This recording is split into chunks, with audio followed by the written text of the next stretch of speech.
Dieu, mon Dieu, je te cherche pour m'abandonner à toi. Bien-aimés du Seigneur, à peu près 30 ans séparent la naissance de Jésus de l'événement de son baptême. Et pourtant, le baptême du Seigneur est inséré dans le grand cycle des fêtes du temps de Noël.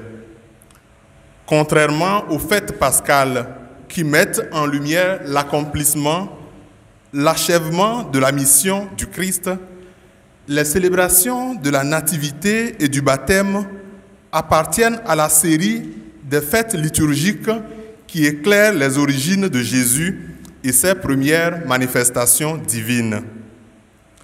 Ces fêtes du commencement sont la nativité, l'épiphanie, le baptême du Seigneur, la présentation de Jésus au temple et le miracle des noces de Cana. Si nous célébrons le baptême le dimanche qui suit l'épiphanie, ou bien le lendemain de l'épiphanie, comme c'est le cas cette année, c'est bien parce qu'il y a une relation profonde entre ces deux fêtes de l'incarnation. Le baptême est une nouvelle épiphanie.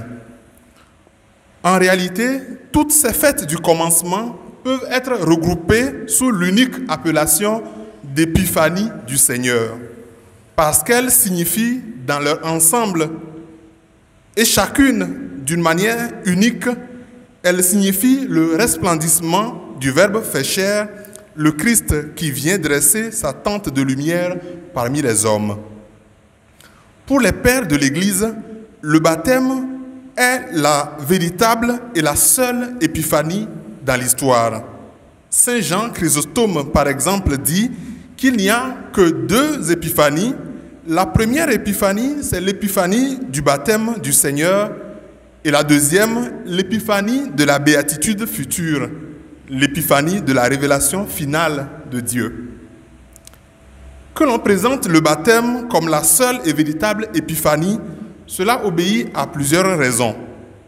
Premièrement, d'un point de vue historique, au 1er siècle, l'Église d'Occident ne célébrait que le baptême du Seigneur comme l'unique fête de l'incarnation, pendant que l'Église d'Orient célébrait l'épiphanie comme l'unique fête du mystère de Dieu fait chair. Deuxièmement, d'un point de vue doctrinal, le baptême du Seigneur est la première manifestation de la Sainte Trinité. Le Père et l'Esprit Saint rendent témoignage au Fils baptisé. C'est donc une fête très importante. Et troisièmement, d'un point de vue ministériel, du point de vue de l'apostolat même de Jésus, le baptême est la première manifestation publique de Jésus qui commence son ministère. Tout indique qu'avant le baptême de Jésus, très peu de gens le connaissaient.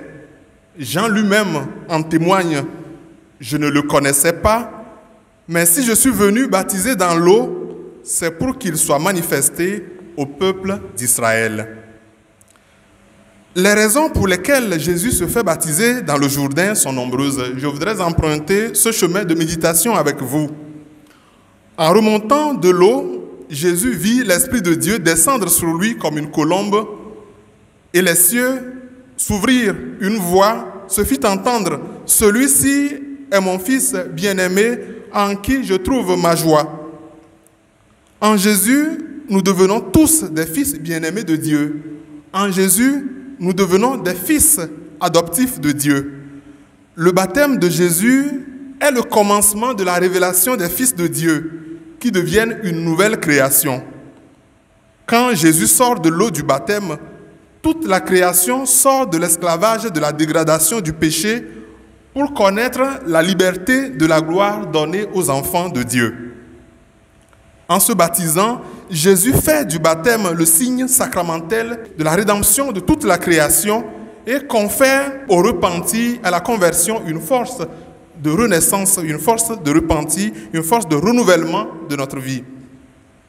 Dieu fait descendre sur lui l'Esprit Saint pour que nous recevions de lui l'onction sacerdotale, l'onction prophétique, l'onction royale.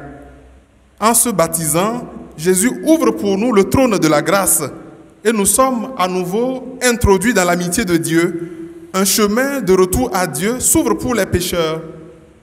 Le Père retrouve sa joie parce qu'il accueille en Jésus et dans l'Esprit tous ses enfants recouverts de la blancheur de l'innocence et du voile de l'incorruptibilité. En ce jour, anniversaire du don de la grâce du baptême, reprenons ces articles de foi comme une prière.